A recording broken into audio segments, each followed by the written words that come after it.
Okay, we are now live. Yan. Share ko na uli ang screen. Okay, welcome po sa ating webinar, free webinar. Again, this is brought to us by TICMIL as part of the initiative and intentions na matuto ang bawat Pilipino. Of course, kasi nasa Philippines tayo. Bawat Pilipino na mag-forex trading. And tonight, ang ating focus ay kung may mga katanungan tayo about sa trading, about sa tickmill, ayan, pwede nating pag-usapan. Pero kung wala, like wala pa namang nag-type in ng kanilang mga questions, titingnan natin yung bagong indicator ng 15-minute chart trading strategy, which is Bollinger Bands based trend shift indicator. Yan. So trend shift pa rin kasi trend following ang 15 MCTS, and also interested tayo dun sa shift or change in trend. Yan. Pagka nagpalit ng trend, at least makakasabay tayo na we trade with the trend. Ayun. Yun naman ang pinaka-easiest na pagtitrade. You are trading with the trend. Ayun. Kaya ang hinahanap natin ng mga helps, tulong through the indicators is the indicator must tell us na may trend na, or in this case nagpalit na ng trend, or potentially magpapalit ng trend. Ayan. So yun yung sisilipin natin later.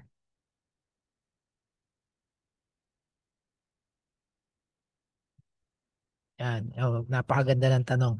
Um, best ano ang best indicator?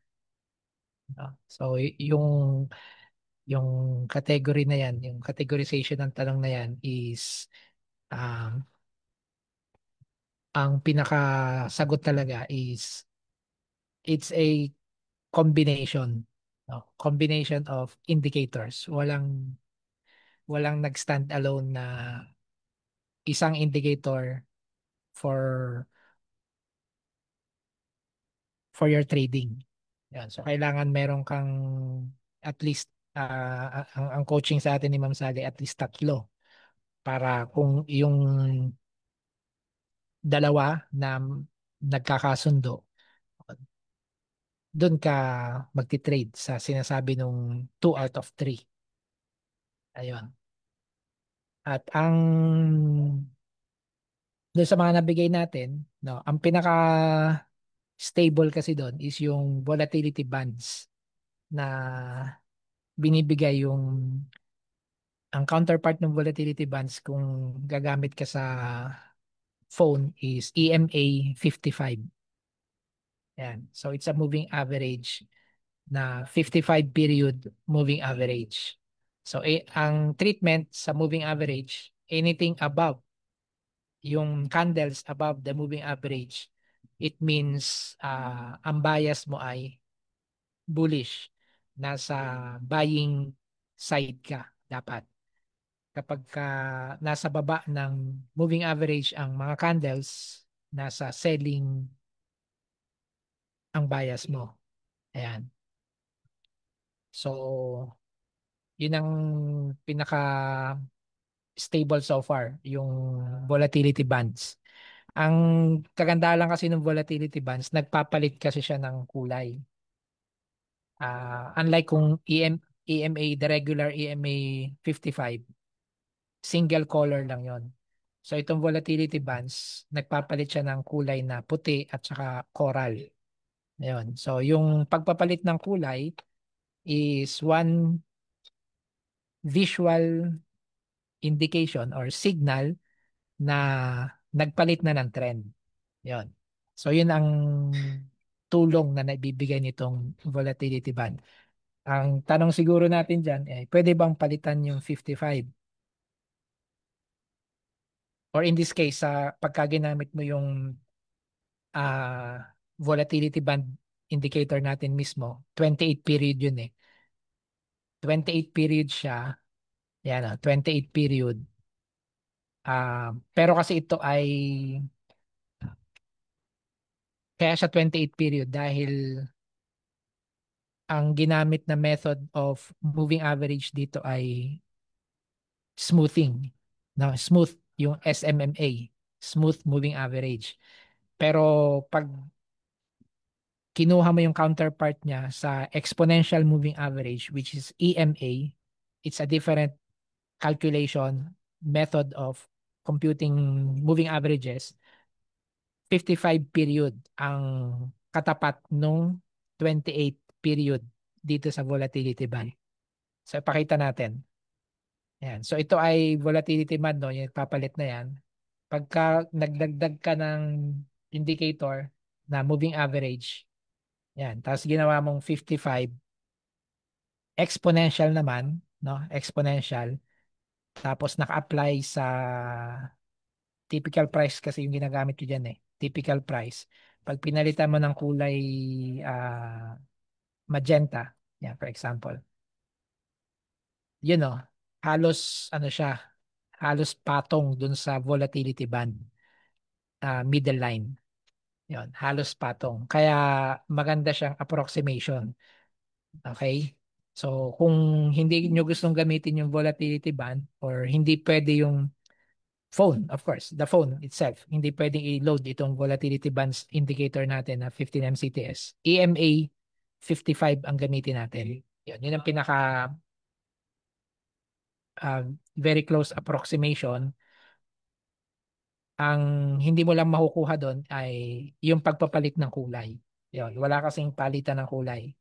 Pagka naka-volatility band ka, gamit mo yung ating custom indicator, yun o, kitang-kita mo yung palitan ng kulay. So yung palitan ng kulay, yun ang indicator mo, visual indicator mo na the trend has changed. Ayun, the trend has changed. And then, yung tanong, doon sa tanong ni Sir Alvin, na pinaka-best o mga better indicators doon sa ating mga binigay na, ang sunod na magandang i-partner is yung SNR. Okay, yung SNR, kasi dun sa SNR, sinasabi niya kung nasaan yung mga turning points, no? Or turning points or support and resistance. So pag dinagdag mo yung SNR, no? Maganda na gamitin mo ay rectangles, no? Yan, rectangles para makita mo yung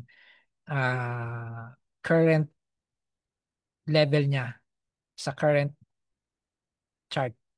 Yung kung nasaan na yung current level niya, tapos kung saan siya nag-originate. Ayun. So, kita-kita. So, this is a turning point. This is a turning point. Yan, turning point. Ito, mga turning points to.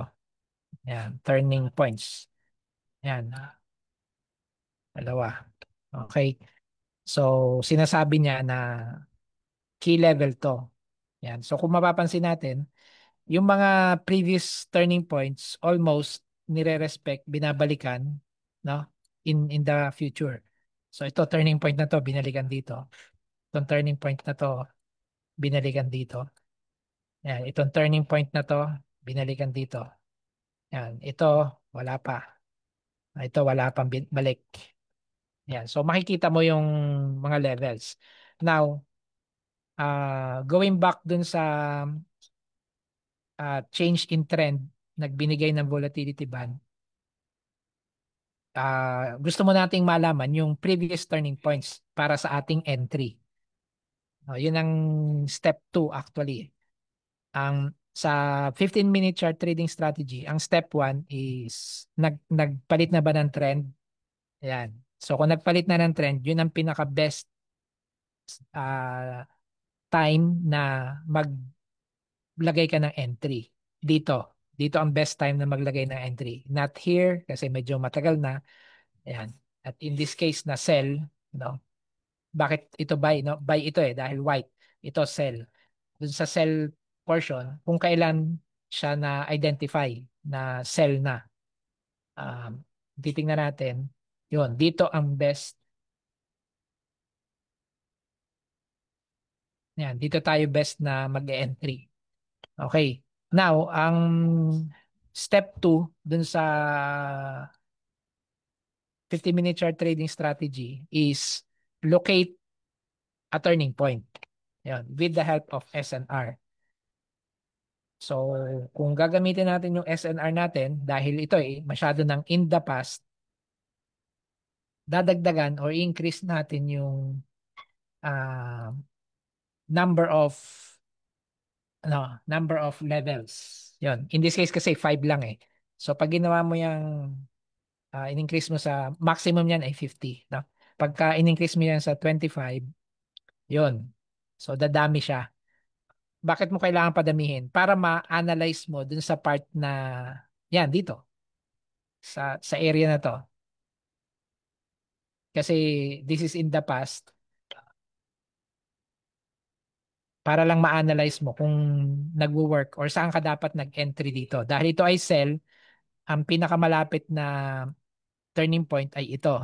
Yan. So, in-identified naman dito eh. So, turning point ito. Dito ka dapat naglagay ng iyong sell stop or sell limit in this case. Bakit sell limit? Dahil nung makita mo to, yan, dito na siya. Ito na yung candle. So, nung makita mo yan, yung candle na yan, binubuo pa lang itong candle na sumunod, no? Binubuo pa lang ito. So dahil binubuo pa lang ito, yung price niya nasa baba, no? Nasa baba ng turning point. Kaya ang entry mo diyan, sell limit somewhere here. Yan, sell limit. Yun, which is binalikan naman. So nahuli niya, no? Dalawang beses nga actually niya binalikan eh. Yan, nahuli niya, nakasabay ka dito sa pagbagsak. Ayun. So yun ang tulong ng volatility band, yung pagpapalit ng kulay, indicator mo na analyze mo na yung market ay yung structure ng candles and then place your orders. Either sell limit or sell stop. Di naman natin yung buy kanina. Ayan, so ito yung buy. So dun sa buy, dito siya nangyari. No? Dito siya na-confirm. Actually, dito na-confirm. Bakit na-confirm? Dapat kasi yung candle ay nag-close above the middle line. Yun. So, dahil na-close na, nandito ka nung makita mo yon. Kasi kailangan mong patapusin eh. Nandito ka. So, ang next mo na titingnan ay nasaan ang turning point. Ito yung turning point. Yan, based dun sa SNR na indicator. So, diyan ka maglalagay ng entry. So, dahil nakalagpas na yan, ang pinaka-entry mo diyan ay buy limit. Which is binalikan naman. No? So, dahil binalikan siya, yung buong run na to, nakuha mo. Ayun. Okay? So, yun yung ah combination ng indicators na pwede mong gamitin. Ayan, dalawa lang yan. No? Dalawa na indicators na magagamit for buying and selling. Siguro ang, yun. Sige ma'am, baka po kasi hindi rectangle. Yun ang isa, kailangan rectangle. Ikalawa, pagka hindi po lumalabas, magpalit po kayo ng time frame. Tapos ibalik nyo dun sa 15-minute time frame. Ayun, may ganun pa siyang work around.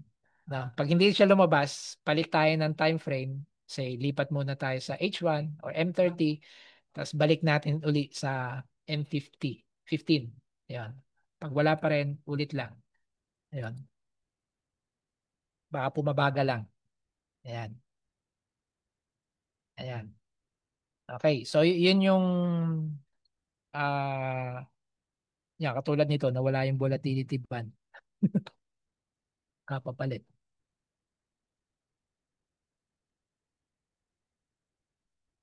Nawala ang ano.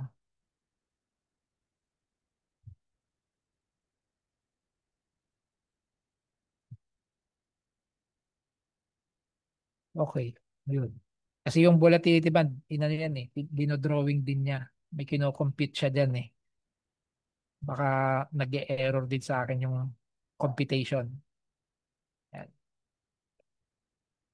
Ngayon lang nangyari sa akin yan. Nawala yung volatility band.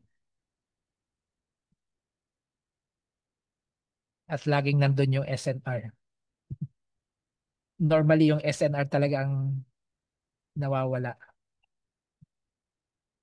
Yan. Ganun din po pag pinalitan nyo ng ah, number of items na titingnan niya, kailangan magpalit muna ng time frame. Nawala nga yung volatility band. Anyways, ayan. So, yun yung isang indicator na pwede nating gamitin. Then, yung recently released na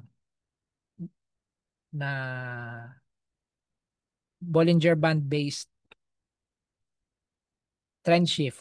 Ah, So, i-add mo rin lang siya. Usually, default lang naman. 20 period Bollinger Band. Then, 2 ang kanyang deviation. Yan. Tapos yung thickness ng line, pwede mong pakapalin, pwede mong manipis. So, ang ano sa kanya initially ay manipis lang. Ayan. So, kung makikita natin, yung kanina na minarkahan natin doon sa trend shift, doon sa volatility band, doon din yung entries, no? With some exceptions. Kasi dito, like ito, yan. So, dito nag-generate siya uli ng buy and sell. Dito maagang nag-generate ng buy and sell. Ayan. Yun. Dito, nag-generate muna ng nasa transition siya ng pag-generate ng buy and sell. Ayan. Okay? So, yun ang difference niya dun sa moving average kanina na EMA 55. Kung ipa-plot mo yung talagang Bollinger Band, so kukunin mo siya dito sa trend folder, no? Double click. 20, the deviation is 2, close price. Yan, lagyan natin ng kulay, yellow. Yun yung Bollinger Band. Yan o, yung yellow na yun. So yung trend shift, ang ginagawa lang niya,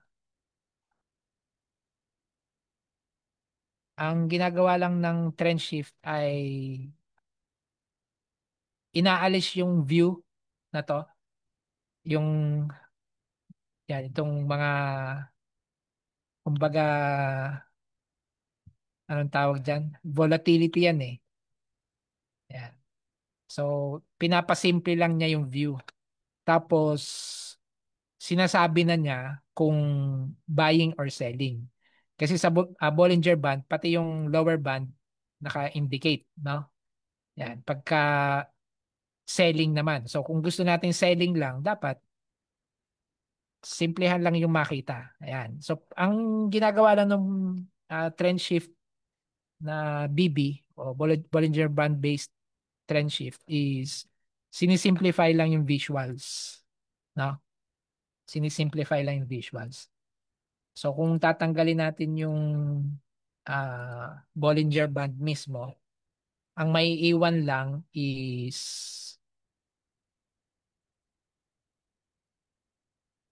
yung trend shift. Yan. So dito, selling. Yan. Selling. Then dito, buying. Okay? Ayan. Then, ang katandem din niya is yung ating SNR. Bakit? Kasi yun doon ka rin pipili ng turning point. Ayan. So, yung SNR natin, damihan uli natin, no? Gawin lang natin 8 siguro. Inabot ba yung kabila? Di pa. Kulang. For presentation purposes, 15. Yun, okay, inabot na. So, sa Bollinger Band based na trend shift, kapag ka nagpalit ng trend, yun ang mag-a-analyze ka. Tapos kasama sa analysis mo, halimbawa, ito ay, so dito, nag-sell, sell signal. Makikita mo yan pagka ginagawa na rin to, yung next candle. Yun, doon ka patapusin mo muna to. Kasi minsan lalabas na yan eh, no? Lalabas na yan. Pero hindi pa tapos yung candle. So, kailangan patapusin mo muna siya. Pag tapos na, doon ka mag-analyze ng entries. Which is, kung SNR, ito rin yung makukuha mo na entry. So, sell limit. No? Sell limit pa rin. So, tatamaan siya. Dito ka makaka-join. Yan. O, yun. So, katulad din nung kanina, sa buy signal. Later ko i-discuss yung iba. So, ito yung buy signal kanina dun sa volatility band. Uh, Middle line. So pagtingin mo rin sa kaliwa or paghanap mo nung turning point, dalawa yung candidate mo actually, yan at ito. Oh, so dalawa. So pili ka na lang. By limit, actually pareho silang by limit eh. Yun. Kasi nandito na yung price nung mag-a-analyze ka. Yan. Tapos na kasi. Tapos na tong price na to, umaakyat na siya diyan. Ayan. So most likely itong by limit na to ang makukuha mo. Ayun. So pag tinamaan, then nakasakay ka na. Pag hindi siya tinamaan, pwede ka na mag-decide na outright mag-buy. Yun. So manual na buy talaga kasi para makahabol ka. Ayun. So yan. So ito naman yung cases, no? Like ito yung mga nangyayari na may breakage, no, in between. Yan. So kung ito ay buy, so dito yung buy mo, no? Pero nakita mo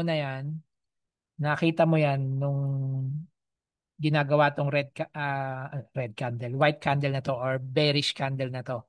So ang iyong SNR is this one. So diyan maglalagay ka ng buy stop. Bakit buy stop? Kasi nasa taas siya nung current prices. Buy stop. Ayun. Kaya hindi rin tayo naglalagay agad ng outright buy kapag nakakita tayo dahil nga may mga cases na hindi naman siya dumidiretso. Yan, katulad ng case na to, hindi siya dumiretso. So, ang mangyayari lang dyan, ah, pag nakita mo na to, pwede mo nang i-delete yung buy stop mo. Yan. So, yun yung isa. Kung ikaw naman ay nakita mo to, no, nung makita mo to, yan. So, pwede kang maglagay, na ang makikita mo na malapit na turning point ay ito. Yon. So magsisell limit ka. So either tinamaan siya dito, no? So kung tinamaan siya diyan, yon. So nakasakay ka dito sa part na to. Yan. Or pwedeng na ano ka, mabi-break even ka. Sasabihin mo break even na ako nung makita mong mag-register ito. Ayan. Which is almost, no? Almost dun sa price. Yan. Okay? Nung makita mo naman to,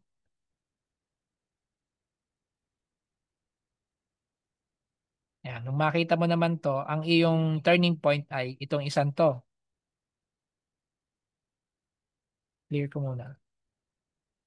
Yan, ito yung nakaregister na turning point, pinakamalapit sa kanya.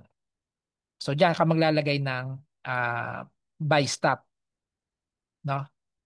Na tatanggalin mo. Bakit mo tatanggalin? Kasi sa cycle na to, makikita mo ito. Yan. Tsaka bumaba siya eh. Hindi naman siya tinamaan eh, no? Hindi siya tinamaan. Kaya nga mahalaga na buy stop or sell stop or buy limit, sell limit ang gagawin.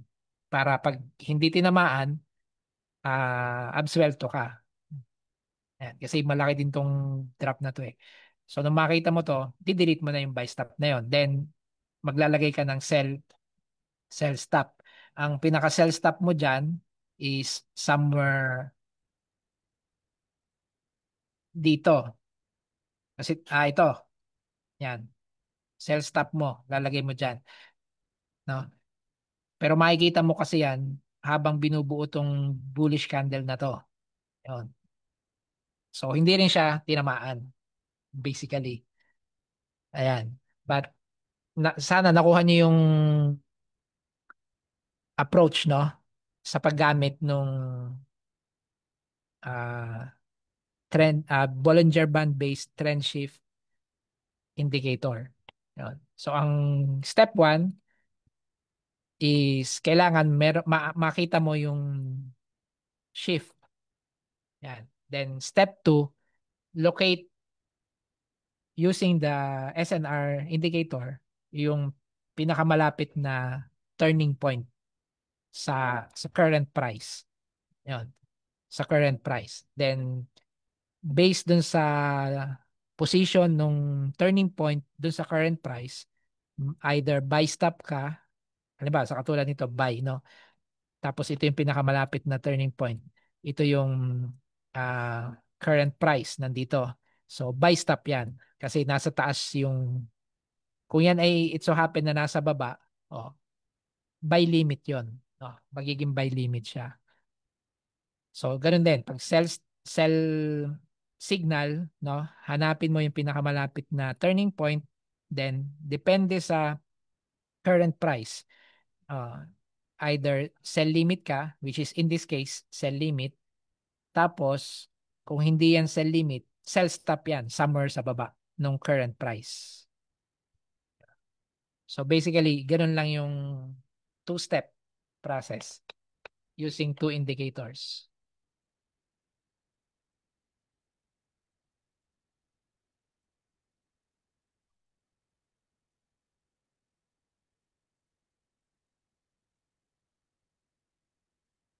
So yung ibang pang-confirm, kasi sabi nga natin, gumamit ka ng tatlong indicators. So pwede kang gumamit ng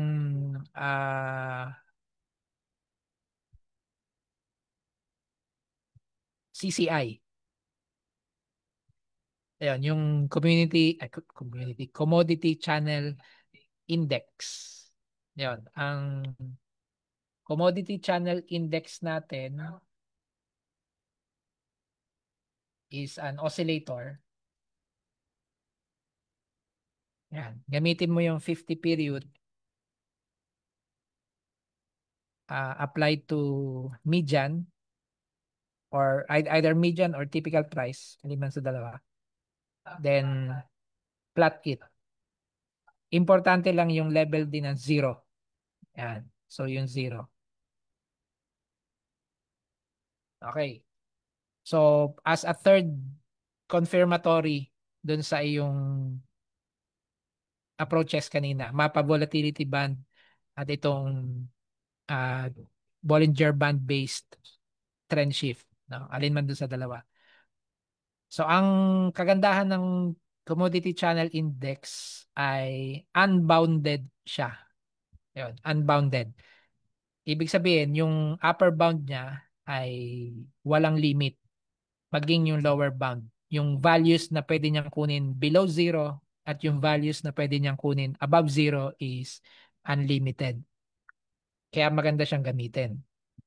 Bakit? Ikukumpara natin for example sa RSI. Ang RSI or Relative Strength Index ay bounded indicator.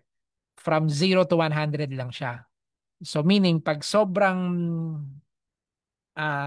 buying bullish, no, pag sobrang bullish ang market, wala ka nang makukuhang bagong value above 100.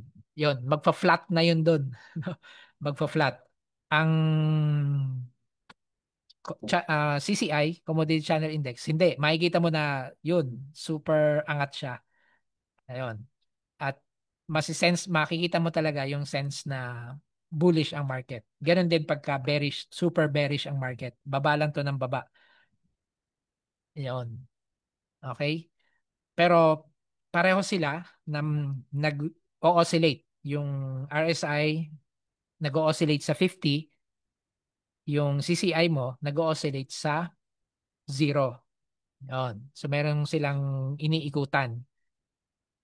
Kaya pag ang RSI mo ay above 50, bullish ang bias mo. Pag ang CCI mo is above 0, bullish ang bias mo. Kapag ka ang RSI mo is below 50, bearish ang bias mo. Pagka ang CCI ay below 0, bearish ang bias mo. So with that concept, yung kanina na nag-register ng bearishness, dapat sumabay si CCI na below 0, which is true. Itong kung magre-register siya ng buy, yon. Nangyari din, above 0 siya. So parang confirmed siya na sige, paakyat yan. Yan, bullish tayo. Yun. Pero dito kasi hindi naman siya tinamaan, hindi na binalikan. Yung turning point. Okay? Yan. So nung yung buying din kanina dito, no, yung buying dapat above 0 si CCI. So confirm. Kaya tuloy sa pagbabay. Ito bang selling na to? Oh, below 0 din. Below 0. Kaya ano siya, mapapalagay ka talaga ng sell. Dito naman, buying, yan. Dahil below 0, ignore mo siya. Ayun. So at least dito, nagamit mo si CCI. Buying, uh, below 0, si CCI. So wag kang mag-set ng buy stop or sell stop. Kasi hindi in agreement si CCI. Dito ba? Selling, agreement. How about dito sa kabila? Buying, ayun, hindi in agreement. Kasi below 0 si CCI. So, huwag kang maglalagay dito ng buy. Yan, dito rin, huwag maglalagay ng buy. Dito, pinalalagay ka ng sell kasi naka bearish or bearish ang bias ni CCI. Ayan. Okay?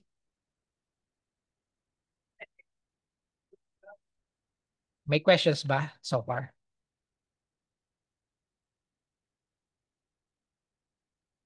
Ngayon, kung gusto mong gamitin yung ah, volatility bands, magdi-display kaya to. Yun. As a confirmatory, pwede rin. Yan. So, nung nag-register dito ng buy, tiningnan mo si volatility band, kulay coral pa rin siya, ignore. Nung mag-register to ng sell, dahil coral pa rin to, go. Ayan. So, kumbaga, pwede pa. Pero sa, kung titingnan mo naman, kung ikaw ang magti-trade, no? Kung titingnan mo, masyado na siya bumagsak. Yun. Ano pa kaya ang ibabagsak niya? Yun ang sunod na tanong. At diyan papasok ah yung tinatawag nating divergence. Bawasan ko lang muna yung SNR para maging malinis yung chart.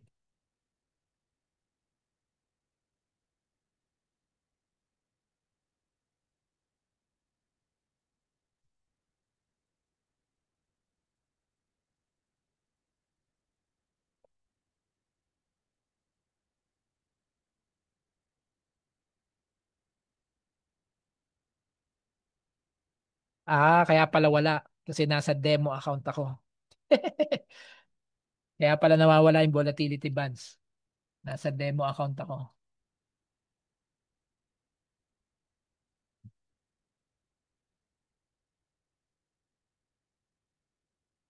Yun palang dahilan. Yan. So, gumamit tayo ng live account na. Uy, incoming mail. Yan. So, yung CCI natin, no? Yung CCI, pwede mo siyang gamitan ng divergence. Again, ang divergence ay na-form depende sa highs and lows ng candles, tapos highs and lows or peaks and bottoms ng indicator, yung CCI.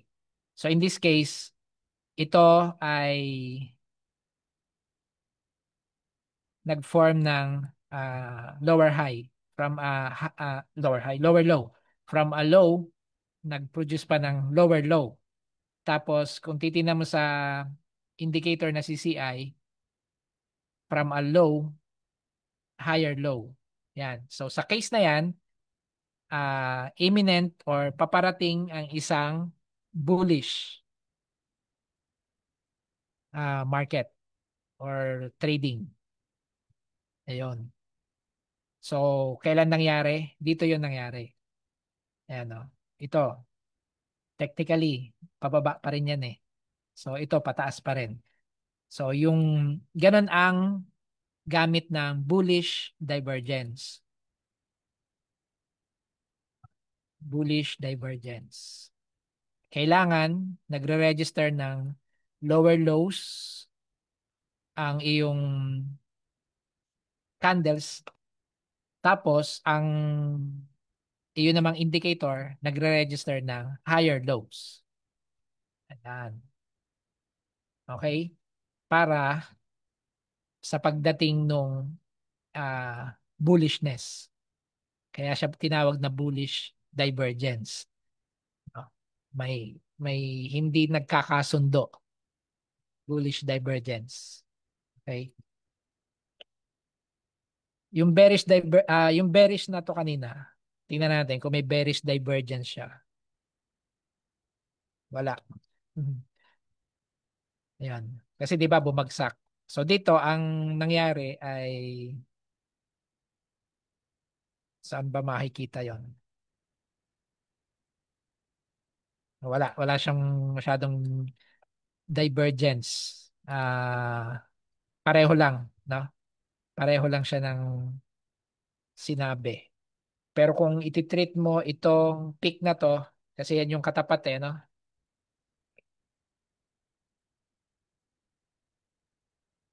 Yan yung katapat nito eh. Tsaka ito, katapat nito.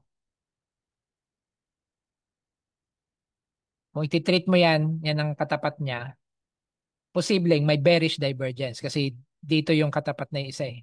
Yan. So ito, nag-form ng higher highs, especially here, no? Nag-form ng higher highs. Dito naman, lower highs, pababa. Yan. So pag ganun ang itsura, bearish divergence yun. Pinilit eh, no? Maganda sana kung yung huling peak ay doon nangyari, pero hindi sa case na to. No? Ayan, bearish divergence. Pagka ang combination ay pataas yung candles, tapos pababa sa indicator, yan, bearish divergence yan, which is, yun, nag-fall ang prices. Yun. So, yun ang isang technique din na ginagamit kapag meron kang extra indicator to assist you in decision making. Okay? So, sabi natin, itong mga to, kahit wag ka na munang sumali. Dahil nga, bearish to. Yan. So, similar dito, kung mag-generate to, yan, katulad nito kanina. Yan. So, nag-generate ng selling, pero nasa bullish ang iyong volatility band, no, middle line. Kulay puti pa siya eh. So ignore mo lang yung sell na yan. Ito, yan, pwede kang mag-add on sa iyong position. Dahil bullish si volatility band. Okay? May question po so far?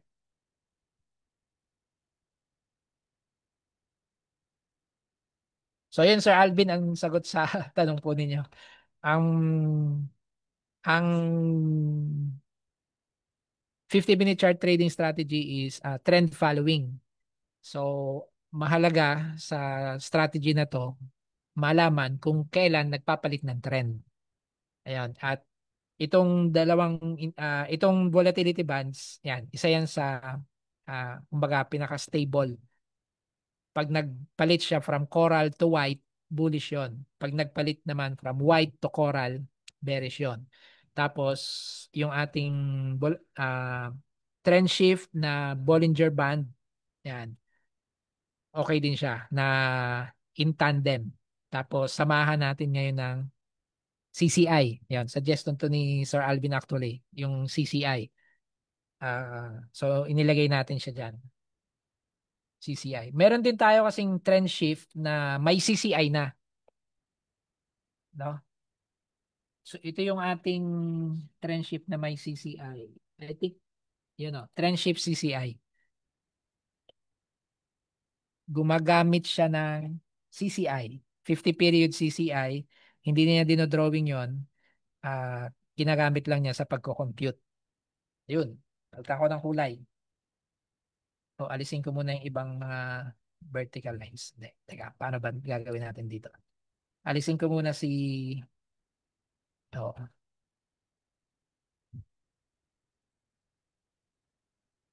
ano to, BB. Yun, tanggalin ko muna. Ang pagtanggal ko, pinaalis ko lang yung kulay. Pinapalitan ko lang ng kulay para mawala siya. Ayan. So yung CCI based naman ay yung kulay niya, yung kulay niya is ginagamit yung position ng CCI against zero. So kung makikita mo yan na red, ibig sabihin yung si CCI ay below zero. Kung yan ay makikita mo na blue, si CCI ay above zero.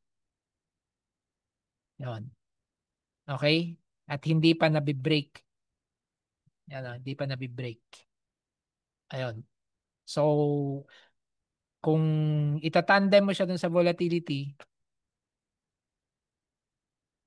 yan o, halos sabay sila nagpalit. No? So, pag nakita mo yan na nagpalit, ganun pa rin. Gamitin mo si SNR, hanapin mo yung next na, yung pinakamalapit na turning point, doon ka maglalagay. Yan. Same steps, two steps. You. So pag ginamit mo tong trend shift, CCI based trend shift, yon, kahit hindi ka maglagay ng CCI indicator, ah makukuha mo yung context ng CCI dahil sa color, changing ng colors nung trend shift. Okay? So as long as nakikita mo yung same kulay, ibig sabihin, nandun siya sa side na yon. In this case, kung red, nandun siya sa selling side.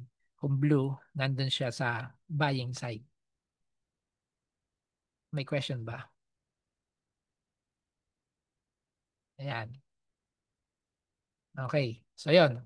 Pero ang mamimiss mo lang pag hindi mo nilagay ang CCI indicator is yun nga, yung mga divergences. Yan. Divergences. So, malaking tulong din kasi yan eh. At least another confirmatory setup. Okay? Ngayon,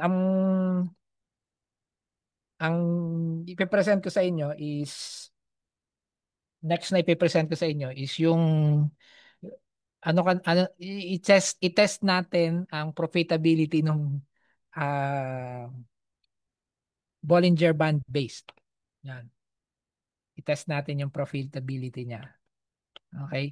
Pero sige. So pag magte-test tayo ng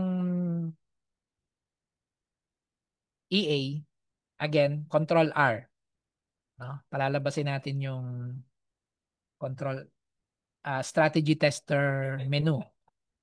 So control R para lumabas siya, control R para mawala siya. Parang katulad din ng terminal. Control T para makita mo yung trade, journals, no? Para mawala siya, control T. So in this case, control R.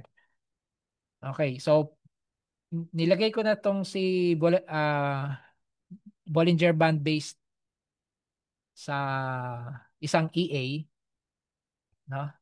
Actually kay Kuting din ko nilagay, no?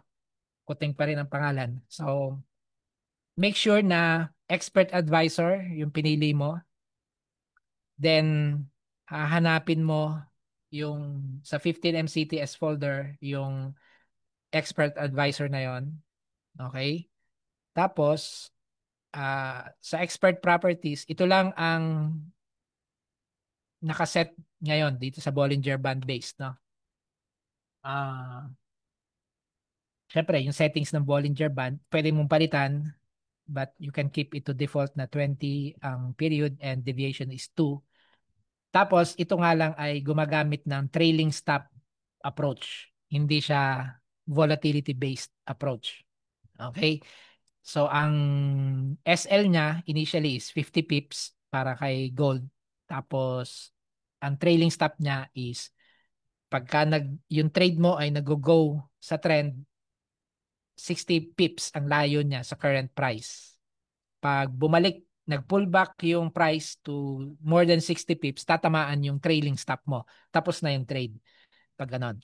Ngayon, yung start trailing distance, ibig sabihin, pag nagsimula na yung mag-trade at na-reach yung 30 pips, 300 points, no?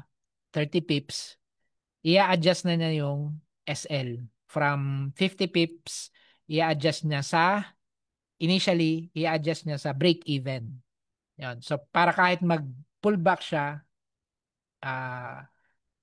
break-even ka lang. Ayun.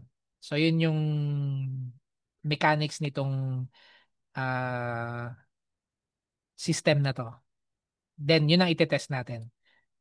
So, given na ganun yung approach, try natin from this year, start of this year, yeah, hanggang today. Okay. Tapos, sa M5 ko siya ilalagay para makita natin yung okay, lagay natin sa M15 pala. Sige. M15. Kukunti lang trades kasi ito. But at least okay na. Yun. Pag naset mo na yon, visual mode, tapos maximum speed, okay na. Yun lang papalitan natin. Ito pa palang isa. Yung sa testing, 250. No? 250 ang minimum amount. Tingnan natin kung hindi niya uubusin. No? 250. Ayun. Pag okay na siya, then kiklik mo lang yung start. Pag click ko ng start, mag-open niya ng window na para makita natin yung trade, yung actual trade na gagawin niya. So in the past. Yan. So kukunin niya lahat ng information from January, then magti-trade siya yan hanggang July. Yon.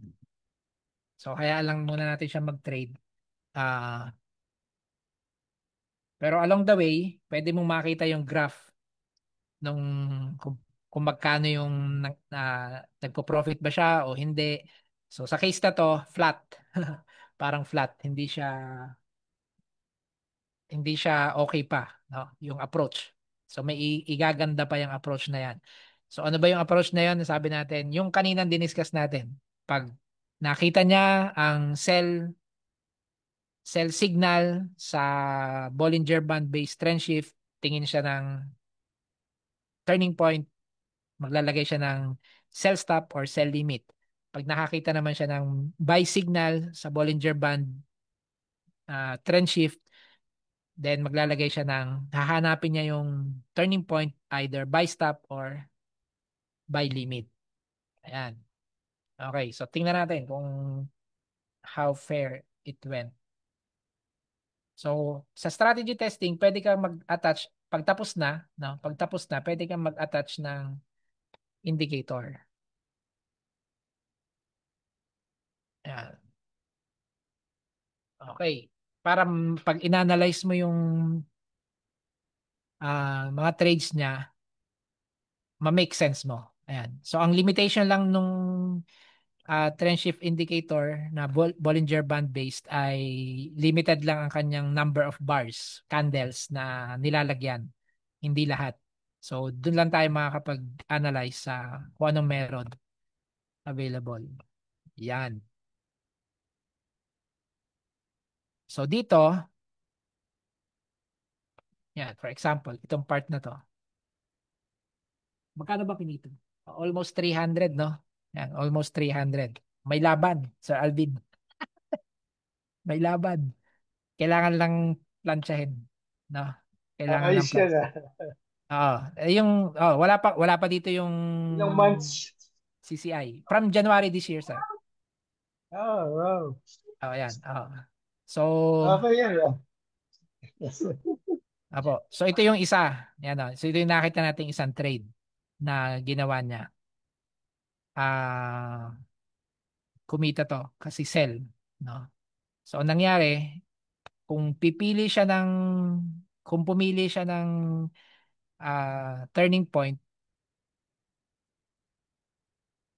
most likely ito yung kinuha niya na turning point. Yan. Lapit-lapit dun eh, yung sell limit, no? Yan. Tapos, ito pa pala yung isa, buy. So, nag-generate siya ng buy dito. Ang turning point niya ay ito. Yun, no? So, kaya dun siya naglagay ng buy. Tapos, hindi naman umakyat. Ibig sabihin, tinamaan siya. Yan. Tinamaan yung buy stop or buy limit. Ano to? Buy limit. Kasi dito siya nag-generate, no? Dito siya nag-generate. Ito yung pinakamalapit. So, nag-set siya ng buy limit. Hindi naman umakyat. Dapat umakyat yan eh. So, bumaba. Tapos sabi natin, ang SL niya ay 50 pips. So, yon, nakat loss siya doon. Kasi bumaba siya ng 50 pips. Ayan. Bumaba siya ng 50 pips. Okay? Yan. So, ito, kumita. Ang nangyari, so, naglagay siya ng sell limit. No? Dito niya nakita kasi yun eh. So, naglagay siya ng sell limit dito sa taas, tinamaan, nung bumalik doon, no? Nakita niyo yung paglarik na yun. So, tinamaan siya, bumaba siya ng, sabi natin ay 30 pips, di ba? So, nung nag 30 pips siya, yan, dito sa level na to, in-adjust niya na sa break-even. Hindi naman bumalik. So, kada angat na ngayon, kailangan ma-reach niya yung trailing stop na sinet natin, 60 pips, di ba? Yun. So, kailangan maka 60 pips to. Yun. Kaya in-adjust niya. Umabot pa siya ng 112. Yun. Kaya nandun na yung SL. No? So, umabot siya ng 120 siguro or something. Ayun. So, kaya nandun na yung SL sa 51. Ay, nagbalik na siya. Doon na siya naka. Ayan. So, dalawa na yung trade. Ah, ito yung next. Yan. Hindi siya gumawa dito ng trade. Yan. Ito pa yung ano natin. Pero dito, gumawa siya ng trade. Buy limit. Ito yung kanyang napili. Siguro. Ayan. By limit. Or yan ba o ito? In the past. Ito. Kasi gumagamit siya yung SNR. Sa SNR kasi kailangan ng 15 candles para masabi na turning points siya. Turning point siya. 15 candles. Pito sa kanan is mas mababa ang price kung resistance yun na. Pito rin sa kaliwa. Dapat mababa ang price. Close price doon sa candle na yon. So ito yun malamang. So by limit na tinamaan siya tapos umakyat up to yun 90. Yun. Kaya siya nakapag trailing stop ng sabi natin 60, di ba? Yun. So yun. Kaya dito siya nakat. So panalo na naman. Ayan. So meron lang siyang mga katulad nito. Nakakapagtaka, hindi siya nag-open and trade.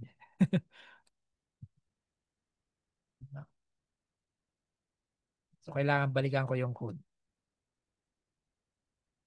Ito, na SL din tong isang to. SL. Yan. So this is how you test uh, yung mga expert advisors, yung mga EAs. So yung mga nagbebenta sa atin ng mga EAs, mas maganda magkaroon tayo ng kopya para ma-test natin at ma-backtest natin on our own. Yun ang pinaka-best scenario. Pero minsan talaga, hindi sila nagbibigay eh, no? Pero kung bibili kayo sa community, no, sa mql5.com, yung mga experts doon na nagbebenta ng EAs nila, mada-download mo yon. Meron silang mga demo version. So yung demo version, magagamit mo yun sa strategy tester. Matitest mo talaga kung on different scenario, malalaman mo kung nasaan ang kahinaan niya, nasaan ang kanyang strength para pag niraran mo siya, 'di ba, binili mo siya, alam mo kung okay ba siya mag-trade. Alam mo yung mga pitfalls niya, possible pitfalls. So sa case na to, yan, matagal na time. Itong si Bollinger Band, may kailangan pang i-improve dahil, you know, nagfa-flat pa siya eh. May mga certain months lang siya na okay, tapos flat na uli. Yan. So, siguro dun sa mga approaches, dalawa kasi yan eh. Yung entry, pagpili ng entry, maaring tama, maaring mali, maaring i-improve yon. And secondly, yung exit. Kasi ang ginamit natin dito sa settings ay ito, no? Ang stop loss mo ay 50 pips, tapos ang trailing stop mo ay 60 pips. Yan, pag nag-pullback, no, kailangan hindi lumagpas sa 60. Tapos yung pag-break even is pag naka 30 pips. Kasi pag pinaltan mo yan, for example, hinabaan mo tong trailing stop, no, ginawa mo siyang, dinagdagan mo pa, 90, 90 pips. Tapos yung SL mo, ah, gawin nating 40 pips. No? Para less ang kung laging na ESL, at least $4 siya per SL. Okay. So pag pinaltan mo yan, tingnan natin ang behavior on the same uh, time, time frame, kung mas okay siya or hindi. Yan. So basically, yun yung human part ng EA. No? Sa case na to, dahil inaalaw na i-define mo yung SL, i-define sa'yo yung trailing stop, yung, yung mga ganun, no? Kailan mag-start ang trailing stop. Tingnan natin yung graph. Ayan, hindi na flat, no? Angat-angat. So, anong binago lang natin? SL, naging 40 pips. Yung trailing stop, mas hinabaan natin. And mukhang nagpe-perform siya ng mas maganda.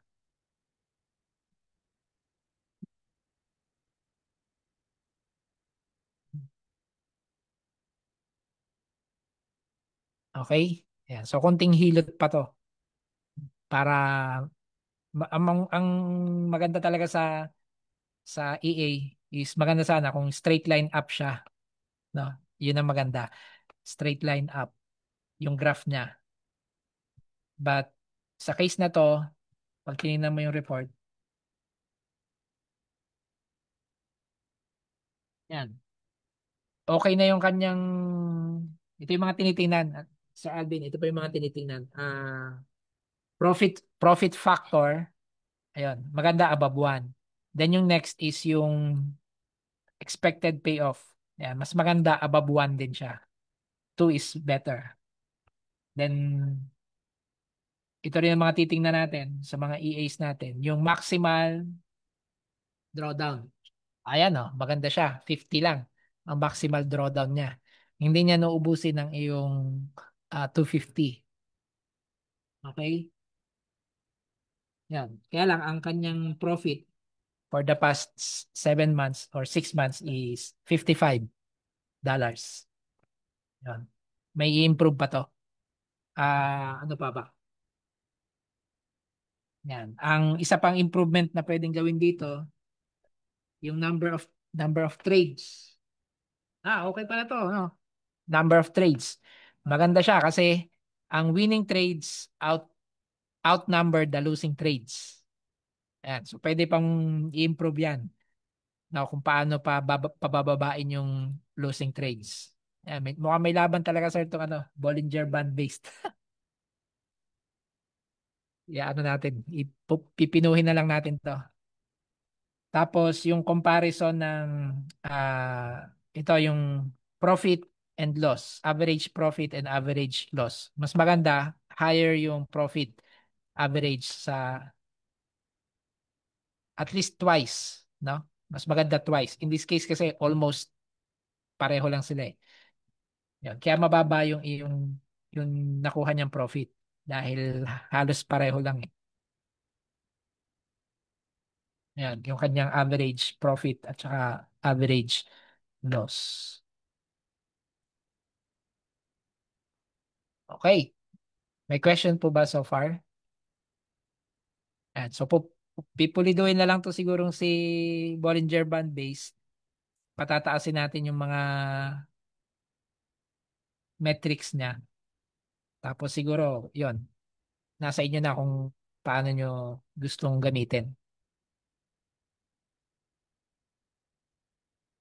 Pero kung ima-manual nyo, yon katulad ng diniscuss natin kanina. Ah, 2 steps, ano, 2 steps lang naman eh.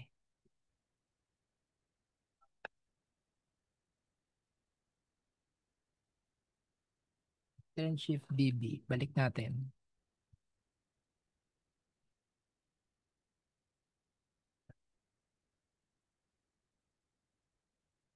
Ayun. Pag lumabas yung buy, no, hanap ng entry, then hayaan lang, tamaan. Ayun.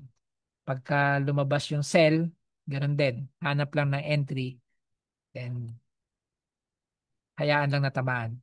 Buy stop or sell stop or buy limit, sell limit. Depende dun sa position ng turning point. So, yun. Kung gusto nyo dagdagan ng CCI, yan. I-plot nyo lang tong CCI 50. 50 period CCI. Basta bantayan nyo lang yung zero. Na yung position niya against zero. Tapos kung kaya nyo practicing yung bullish divergence, bearish divergence, yan. So ito parang yan, bearish divergence. Umaangat, bumababa. Yan. So most likely mamaya bababa yan. Actually, lumabas na pala yung ano, lumabas na yung sell. So yan, posible itong bumaba si gold. No? Yung intensity lang niya, pwede nyo nang gamitin yung trailing. No? So kung may copy na kayo nung trailing stop, sa trailing stop, i-attach nyo lang siya sa inyong chart. Nasa na ba yung ating trailing stop? EA. Well, dito.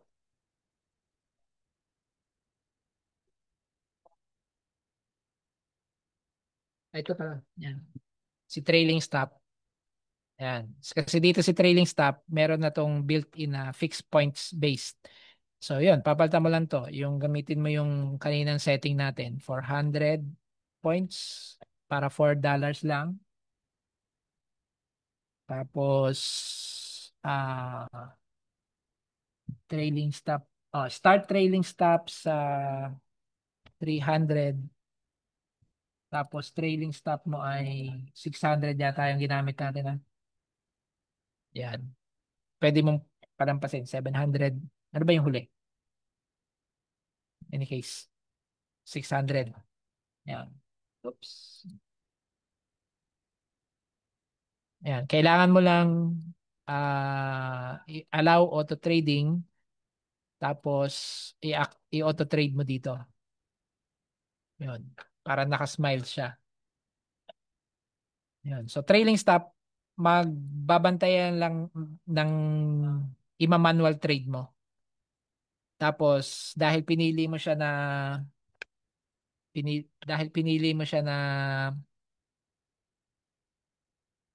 fixed points based, ito yung susundin niya na fixed points based.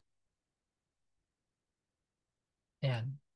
Yung katulad nung kaninang ah, binigay ko o pinakita ko sa inyo sa strategy tester.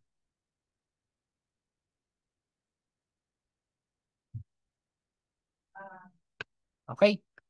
So yun. So may mga tools tayo. Lahat yan ay libre. Bigay ng Tickmill sa atin. Si Tickmill ang ano yan, push. True Insight Edge. No? True Insight Edge. So para magamit natin mga traders kung magmamanual tayo, then we are eyeing to produce then yung sarili natin na EA. Nakaganda kasi ng sarili natin na EA, pag meron tayong gustong baguhin or idagdag na approach or something na sa tingin nyo ay makakatulong dun sa improvement ng trading, pwede natin gawin. Yan. Tapos, libre pa. Basta tickmill lang Tickmill. Sa tickmill nyo lang gagamitin. Yun yung ating, kumbaga, part ng ating agenda to help yung mission or vision ni Ma'am Sally for every family, Filipino family, at least one successful, profitable trader. Mapa manual, mapa robot-based or expert advisor-based. Automated trading. Yan. Saka maganda pag ang automated trading mo, alam mo ang foundations, alam mo yung galaw niya, alam mo kung saan siya kinuha, di ba? Dahil masisense mo yung galaw ng robot dahil may sarili ka ring indicators. Kita mo sa indicators kung tama ba yung ginagawa ng robot or hindi or maka-intervene ka. Yan. Okay. May questions pa po so far? Say kung wala na po, alas 8 na rin naman, we can pause and end the session with a prayer. Tayo naman po ay naka-live din sa Insight Edge Learning Center. You can review yung buong recording doon. Yan. Let's pray. Lord, maraming salamat po sa gabing ito. Maraming salamat sa opportunity na makalapit muli sa iyong banal na trono, hingi ng inyong habag at pabor, Panginoon, sa aming buhay, sa aming trading journey, Panginoon God. Maraming salamat sa mga karunungan na ito, sa mga opportunities na ito. Maraming salamat, Panginoon, sa Tikmil, sa Insight Edge. Maraming salamat, Panginoon, kay Ma'am Sally. Maraming salamat, Lord, sa ah, gabay mo sa amin at pag-improve ng aming skills. Nawa, Panginoon, ay bigyan mo pa kami ng maraming opportunity upang magamit ang forex trading business to our advantage for your honor and glory, Panginoon God. Alam namin, Panginoon, ang challenges, ang hardships na pinagdadaanan namin upang maging consistently profitable, Panginoon. Nawa ay ma-overcome namin ito at sa tulong mo ay maipakita namin na ang business na to ay talagang worth it, Panginoon God. Gaya ng iba, Lord, na nababalitaan namin. May your name be glorified sa aming mga endeavors, Panginoon God. And special prayer, Panginoon, sa bawat isa na attend, nakinig, Panginoon God. Maraming salamat, Panginoon, sa iyong kabutihan sa kanilang buhay. At anuman, Panginoon, kanilang hiling, dinadalangin sa iyo, Panginoon God. May your kindness, may your goodness manifest in their lives, Panginoon God. Give them the best answer, Panginoon God. Maaring hindi yun ang hinahanap nila o hinahangad nila, but it is for their best. Dahil yun ang plano mo, matupad, Panginoon, ang plano mo sa buhay ng bawat isa. Matupad, Panginoon, ang iyong grand plan, Lord, na kaming lahat ay makasama mo to eternity, Panginoon God. Patuloy ka magpakilala sa amin, Panginoon God. Ipahayag mo ang iyong kaluwalhatian sa buhay ng bawat isa. At anaman, Panginoon, na aming mga struggles sa buhay, physically, mentally, emotionally, sa mga relationships, Panginoon God, sa mga decisions na ginagawa, may your guidance be always be present sa amin, Panginoon God. At pagpalain mo po, Panginoon, ang bawat isa. Pagpapalang hindi maibibigay ng mundo.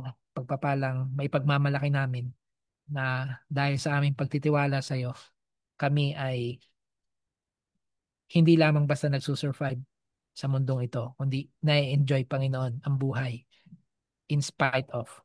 Maraming salamat, Panginoon, sa iyong kabutihan sa aming buhay. Lahat ng ito ay tinatanggap namin ang tugon mo sa makapangyarihang pangalan ng iyong bugtong na anak, ang aming Panginoong Jesus. Amen. Amen. God bless po. And happy trading, fellow Tikmilians. Thank you, Pastor. Thank Salamat you. po. Thank you po.